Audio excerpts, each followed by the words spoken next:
Hola, ¿cómo están? Continuando con el módulo sobre la comunicación oral de CNC Capacita, nos vamos a referir más en extenso al concepto de la reunión y a todas las variables que nos van a permitir definir el cómo estructurar una reunión efectiva y principalmente el cómo manejar los distintos vínculos interactivos con las personas que integran una reunión y con los distintos tipos de personas que participan en ella, de tal manera de obtener de la interacción general en la reunión y de la interacción con cada uno de sus participantes el mejor resultado posible. Una reunión debería ser la forma más efectiva de lograr la interacción y compromiso de personas hacia un objetivo determinado. El trabajo en equipo y la asociación implican inevitablemente un mayor número de reuniones. ¿Qué motivos podemos tener para convocar una reunión? Cuando se necesita que todo el grupo proporcione información o consejos.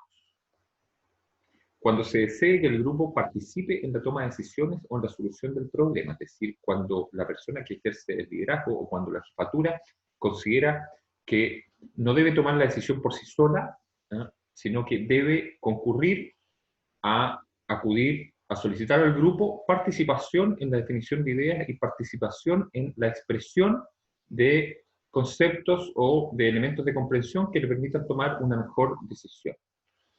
Y cuando se desee compartir información o logro o una preocupación con todo el grupo o cuando quiera comunicar a todos una situación en particular.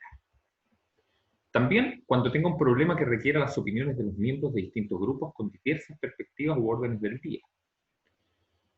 Cuando se considere que deba aclarar a quién corresponda la responsabilidad sobre un problema, tema o área.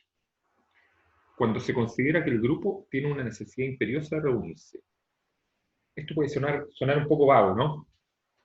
¿Cuándo vamos a determinar que el grupo tiene una necesidad de reunirse? En general, cuando percibimos que la interacción grupal ha perdido un poco la dinámica que le es habitual. Cuando sentimos que existe algún tipo de disonancia entre distintos miembros del equipo para trabajar en conjunto o para resolver una problemática en conjunto. Cuando nos damos cuenta que la cohesión del grupo no es la más apropiada o que el surgimiento de distintos conflictos al interior del grupo van a generar o van a provocar que no se pueda trabajar en pro del objetivo de la organización de la manera más adecuada y de la manera más efectiva posible. Ese va a ser un momento en el cual nosotros necesariamente vamos a tener que concurrir a una reunión, tomar la decisión de efectuar una reunión, convocar a una reunión. ¿Cuál es la estructura de una reunión? Una reunión, tomando en consideración que ya están todos los miembros presentes, va a tener una introducción, es decir, la entrega de contenidos generales con respecto a cuáles van a ser las temáticas a tratar, la clarificación de expectativas, es decir, qué es lo que se espera lograr con esa reunión. Una reunión debe tener siempre una meta definida, una expectativa de logro. Debemos definir cuáles son las reglas del juego, las normas de la reunión, cómo ésta se va a desarrollar, qué mecánica y metodología vamos a utilizar, es decir, de qué manera se van a expresar los contenidos, cómo van a interactuar los distintos intervinientes, qué ponderación se le va a dar o qué temporalidad se le va a entregar a cada una de las personas que participen en la manifestación de opiniones, etc. Vamos a desarrollar los puntos de la agenda, se va a mantener un proceso y chequeo de procedimientos, se va a hacer un cierre formal, el cual va a implicar definir los próximos pasos a seguir. Y luego se va a hacer una evaluación de la reunión. Esta evaluación de la reunión probablemente vaya a ser realizada fundamentalmente por quienes convocaron a la misma o por quienes establecen un rol de liderazgo o por quienes están comprometidos más directamente en la toma de decisiones y a su vez deben también determinar cuándo se va a realizar una nueva reunión y cómo se va a considerar el contenido de esta reunión que se acaba de efectuar para que tenga algún tipo de elemento antecedente que aportar a la reunión siguiente. La comunicación eficaz en una reunión, la utilización del lenguaje en una reunión, implica que tenemos que entender que el lenguaje sirve para expresar hechos, emociones y opiniones, pero el error está en no utilizarlo con propiedad. ¿Sí? Todos tenemos la capacidad de utilizar el lenguaje. De hecho, hay culturas, por ejemplo, o hay determinados ámbitos socioculturales en los cuales quizá hay analfabetismo, por ejemplo. No hay la capacidad de saber leer o escribir. Sin embargo, todas las personas, incluso siendo analfabetas, tienen la capacidad, no es que tengan alguna limitante orgánica que se lo impida, tienen la capacidad de expresarse verbalmente. Por lo tanto, el lenguaje básico, el lenguaje primario, siempre va a ser el lenguaje oral. Después vamos a tener el lenguaje escrito como una consecuencia del proceso de culturización y del proceso de aprendizaje. También los niños pequeños, antes de ir al colegio, antes de aprender a leer y escribir, saben y son perfectamente capaces de expresarse a través de la estructura verbal. Eso es lo que entendemos como que es el lenguaje el que sirve para expresar hechos, emociones y opiniones. Ahora, usar con propiedad el lenguaje obliga a hablar de hechos cuando queremos manifestar un hecho, una situación específica, algo que ha acontecido, algo objetivable desde el punto de vista de que es un hecho. Vamos a hablar de emociones cuando queremos expresar emociones o sentimientos, cuando queremos expresar qué es lo que nosotros, desde el punto de vista de lo personal, de lo más íntimo, nosotros sentimos o percibimos con respecto a una situación. Y vamos a describir una opinión cuando queremos hablar de interpretaciones, es decir, qué nos parece a nosotros, qué opinión nos genera, qué análisis hemos hecho con respecto a algo en particular. Nuestra opinión personal siempre va a ser una interpretación, las opiniones siempre van a ser subjetivas. La objetividad en el ámbito de expresar opinión no va a existir nunca, porque siempre van a ser de nosotros mismos y va a tener que ver o va a tener una relación directa con nuestra propia interpretación. Por ejemplo, si alguien llega tarde a una reunión de trabajo, vamos a tender a confundir el hecho con la interpretación de ese hecho, que percibimos a la luz de nuestra emoción. Si una persona no llega a la hora, el hecho fáctico es que llegó 10 minutos tarde. Ahora, eso nos puede provocar una emoción de molestia, de tristeza, de decepción. Y vamos a generar una opinión al respecto que va a tener que ver con lo que opinamos del hecho percibido y de la emoción que sentimos al interpretar o opinar sobre el hecho y la emoción que sentimos. O sea, por ejemplo, este tipo, vamos a pensar para nosotros mismos, este tipo llegó tarde y en realidad no le importa en absoluto lo que nosotros vamos a conversar y no tiene ningún tipo de compromiso con el objetivo de la organización. Eso va a ser una opinión teñida por nuestra emocionalidad con respecto a un hecho práctico que es el que la persona sencillamente llegó tarde. Si el líder se esfuerza en cada reunión en orientar a su equipo a distinguir entre hechos, emociones y opiniones, la organización va a avanzar en la adquisición de la habilidad emocional de la comunicación. No debemos olvidar que nunca sabemos cómo son efectivamente las cosas, solo las sabemos cómo las observamos o cómo las interpretamos. Vivimos en un mundo interpretativo. ¿Qué situaciones distorsionan una reunión? Llegar tarde e interrumpir saludando. El típico tipo que llega tarde y no se importa en absoluto con lo que se está realizando, saluda a todo el mundo, se sienta y considera que la reunión empieza cuando él llegó. Llegar tarde y preguntar por lo que ya se habló. Interrumpir continuamente. Aclarar ideas continuamente o enojarse. Monopolizar el tiempo de manera individual. Tomar la palabra y no soltar. Recibir llamadas al celular. Tener prisa por terminar la reunión. Llegar a la reunión sin preparación cuando debe intervenir sobre alguna temática específica. Atacar a los participantes de la reunión, tener una actitud agresiva, discordar de todo lo que los demás plantean. O conversar con la persona que tiene más cerca, ¿cierto?, sin prestar atención a lo que la reunión está tratando. ¿Cómo se afronta la distorsión en una reunión?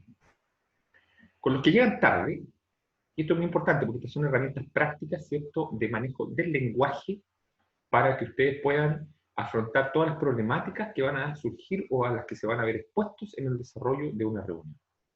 Para los que llegan tarde, comenzar las reuniones puntualmente, no alterar el horario porque relaja la disciplina del grupo.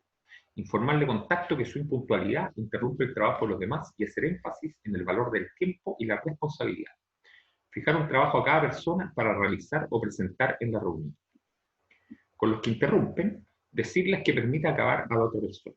Decirles que anoten sus pensamientos y esperen su turno para expresarlos. Ojo en el énfasis que digo, decirles. Si ustedes tienen como líderes, como moderadores de la reunión, tienen que dirigirse directamente a la persona que interrumpe y decirle qué es lo que tiene que hacer para dejar de interrumpir. Sugerir una conducta explícita. Con los que actúan como si lo supieran todo, reconocer sus conocimientos. No sacamos nada con intentar demostrarles que están equivocados. Pedirles que tengan paciencia y escuchen los puntos de vista de los demás. Dejarlo por cuenta del grupo. La censura grupal generalmente constituye una gran herramienta de control, y eso nunca deben perderlo de vista. Con los que agreden a otros, preguntar por el problema. Si no está relacionado con la reunión, pedir que lo solucione después. Si se insiste en la actitud, pedirle autocontrol. Y si continúa insistiendo, sencillamente pedirle que se retire de la reunión de la manera más asertiva y directa posible. Utilizar la información de la tabla de reunión para centrarse en el tema que se está debatiendo y registrar el origen de los desacuerdos sobre el tema. Es importante tomar registro del origen de los desacuerdos porque eso nos va a permitir estudiar o determinar si hay algún patrón en la expresión de desacuerdo o si se trata sencillamente de una actitud personal de una persona en particular que tiene como única motivación destruir los objetivos de la reunión y molestar, que los hay, y que no tienen ninguna definición específica o no ninguna motivación específica que sume a los objetivos de la organización, sino que solamente resta. Los que dominan la conversación, hay que agradecerles sus opiniones y pedir que hablen los que permanezcan en silencio. Es decir, para poder frenar a aquellos que tienden a acaparar todo el tiempo conversación, debemos entregarle la palabra a otros. Y tenemos que hacerles ver que tal vez están dominando la reunión. Es decir, como, oye, sería importante que dejaras de expresar de manera tan extensa tus ideas, que lograras ser un poco más, ¿cierto?, contextualizado y permitieras hablar a los demás. Y eso es importante que el moderador sea capaz de decir. Con los que hacen otras cosas durante la reunión, realizarles preguntas e incluir a estas personas al solicitar respuestas. Hacer referencia a las reglas básicas al comenzar la reunión. Con los que están murmurando, pedir concentración, tipo, ¿podemos continuar con la reunión, por favor? Sorprenderlo con una pregunta y pedirle amablemente que haga en voz alta sus comentarios. De esa manera ustedes van a dejar expuesto que la persona no está prestando atención y se va a sentir autocensurada y probablemente va a dejar de murmurar y de interrumpir. Pedir si pueden compartir su conversación con el grupo o bien finalizarla luego. Con los que ridiculizan o critican a otros con palabras, muecas o gestos. Pedir al grupo que no evalúe ningún tema hasta que se hayan expresado todas las ideas. Decirles aquí son importantes las ideas de todos. Y si insisten, al igual que con las personas que agreden, pedirles que se retiren. Los que repiten un tema constantemente, a ellos se les debe señalar la aportación en el orden del día para otra reunión. Es decir, tu idea nos parece súper importante, nos parece muy interesante de tratar, pero como no tiene cabida en las temáticas definidas para la reunión de hoy día, lo vamos a incluir en la próxima reunión.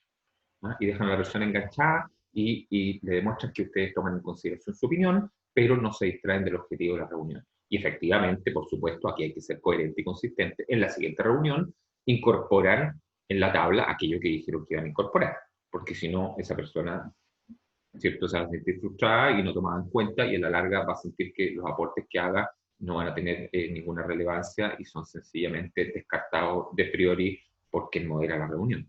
Reconocer verbalmente que se escucha su preocupación. Con los que se van antes de finalizar la reunión, averiguar por qué estas personas se van antes de finalizar, y al comienzo preguntar si todos se pueden quedar hasta el final de la reunión. Eso es súper importante. Esta reunión va a durar 2 horas. ¿Todos pueden quedarse 2 horas? ¿La mitad se puede quedar 2 horas? Dividimos la reunión en 2 partes para que todos puedan participar el tiempo que esta reunión requiere para obtener los objetivos que se pretenden. Eso es muy importante porque si no van a tener que incurrir en la repetición de términos o en el subrayar o en el reforzar posteriormente conceptos que debieron haber sido entendidos y clarificados al interior de la reunión. Ahora, vamos a tener tipos de participantes en la reunión. Está el participante inteligente, receptivo y positivo, ese que es un buen recurso de ayuda y al que, por supuesto, hay que permitirle hablar muchas veces. Hay que hacer uso de sus conocimientos y experiencias para ayuda del grupo y del tema de discusión. Está el hablador o charlatán. ¿Ah? A ese hay que interrumpirle con tacto y limitarle el tiempo de hablar. Hay que tratar de desviarlo de la conversación. Está el tímido. A este hay que hacerle preguntas de interés para él y fáciles de contestar. Mientras menor complejidad, con mayor facilidad una persona tímida se va a animar a participar de la conversación y a participar de la reunión. Hay que tratar de que aumente la confianza en sí mismo cuando le sea posible y elogiar su contribución a la discusión, por muy reducida y pequeña que ésta sea, de tal manera de permitirle gradualmente afrontar su timidez, su dificultad para hablar en público y expresar sus opiniones, porque quizás es una persona que tenga contenidos muy valiosos que aportar, pero que su estructura de personalidad no le permite hacerlo. Está el negativista, aquel sujeto que no coopera ni acepta lo que dicen los demás. Explore su ambición Dele reconocimiento y use su experiencia y sus conocimientos para que lo estimule a cambiar de actitud. Con el desinteresado o fuera del tema, diríjale preguntas sobre sus ideas, actividades y opiniones y sobre la discusión. Reconozca sus motivos y trate de desviarlo de su actitud, es decir, trate de lograr que se convierta en una persona interesada y integrada a la discusión del tema. Con el apático, que no le da importancia a nada de lo que discute y que todo lo ve con desprecio, no lo critique. Si no consigue su participación, continúe con su técnica sin darle mayor importancia. Sencillamente déjelo estar. El que pregunta persistentemente, aquel que trata de desconcentrar al líder y al grupo, dirija sus preguntas al grupo para que ellos lo dominen. Si trata de desviarle el tema, dele una sola oportunidad, solo una. Y con tacto hágalo comprender la importancia de economizar tiempo en la discusión. El soñador ausente, ese que tiene cara de sueño siempre, que no atiende y que siempre está distraído, hay que mantenerlo ocupado. Hay que dirigirse a él frecuentemente y supervisarlo de cerca. Con el desinteresado o fuera del tema, hay que dirigirle preguntas sobre sus ideas, actividades y opiniones y sobre la discusión. Reconocer sus motivos y tratar de desviarlo de su actitud. El retrasado, aquel que tiene alguna dificultad específica, digamos, para comprometerse con alguna tarea en particular y que tiene habilidades muy determinadas, que es lento para entender, además, que demuestra poca habilidad para realizar actividades, vamos a analizar sus deficiencias, asignarle tareas extras y ofrecerle entrenamiento individual. Con el polémico, aquel que posee actitud agresiva y que muestra poca habilidad para relacionarse socialmente, vamos a evitar que se propicien discusiones o enfrentamientos, observar su comportamiento de manera más cerca y reforzarlo positivamente si modera su actitud. Con el intransigente, aquel que nunca da su brazo a torcer, aquel que no le gusta asistir a ninguna actividad extra y que siempre demuestra desconfianza y se resiste a los cambios, vamos a observar si presenta las condiciones necesarias para asimilar el programa antes de involucrarlo. Es decir, nos vamos a cuestionar si efectivamente la persona es la persona apropiada, la persona que nosotros necesitamos para desempeñarse en algún área en específico o para afrontar alguna tarea en particular. Y recién después de eso, si la respuesta que nos damos a nosotros mismos es sí, entonces lo vamos a involucrar. Y le vamos a pedir que proponga soluciones en vez de objetar las soluciones aportadas por otro. Es decir, le vamos a solicitar que se involucre en la búsqueda de una solución y no se limite, ¿cierto?, a estar constantemente encontrando cuáles son los errores que están presentes en las propuestas de otras personas. Por último, vamos a tener a los participantes aduladores y a los participantes críticos. El participante adulador, y recuerden, lo planteamos anteriormente, para que la labor de un adulador sea efectiva, hay una persona a la que le gusta sentirse adulada. Hay una persona que no le incomoda que una persona lo halague con el objetivo de conseguir una ventaja o un favor en particular, porque es más importante para ella el reforzamiento de su propia autoestima y de su ego por parte del trabajo que realiza el adulador, que el hecho de que está siendo injusto en relación a otras personas que no ocupan esta estrategia para conseguir alguna ventaja. El adulador usa toda su inteligencia para no trabajar. Trata de ganar la simpatía del director con obsequios, alabanzas o favores personales.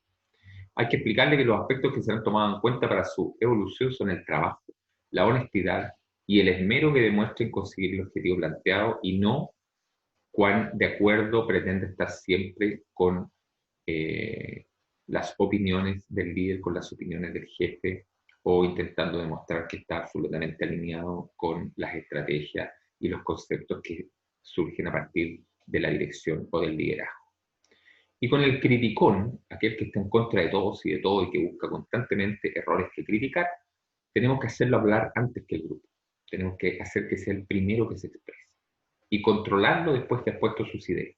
Mantenerlo ocupado durante la reunión y pedirle que proponga soluciones. No que visualice problemas. Si él visualiza un problema, ustedes deben motivarlo y dirigirlo en función de la utilización del lenguaje a que él proponga soluciones a los problemas que percibe. Si tiene la capacidad de percibir un problema, debe tener la capacidad de proponer una solución. Con esto damos por terminado, ¿cierto?, este módulo acerca de la comunicación oral. Los invito a repasar los contenidos revisados, a buscar mayor información si sienten que alguna temática no fue lo suficientemente bien abordada y a responder la evaluación correspondiente.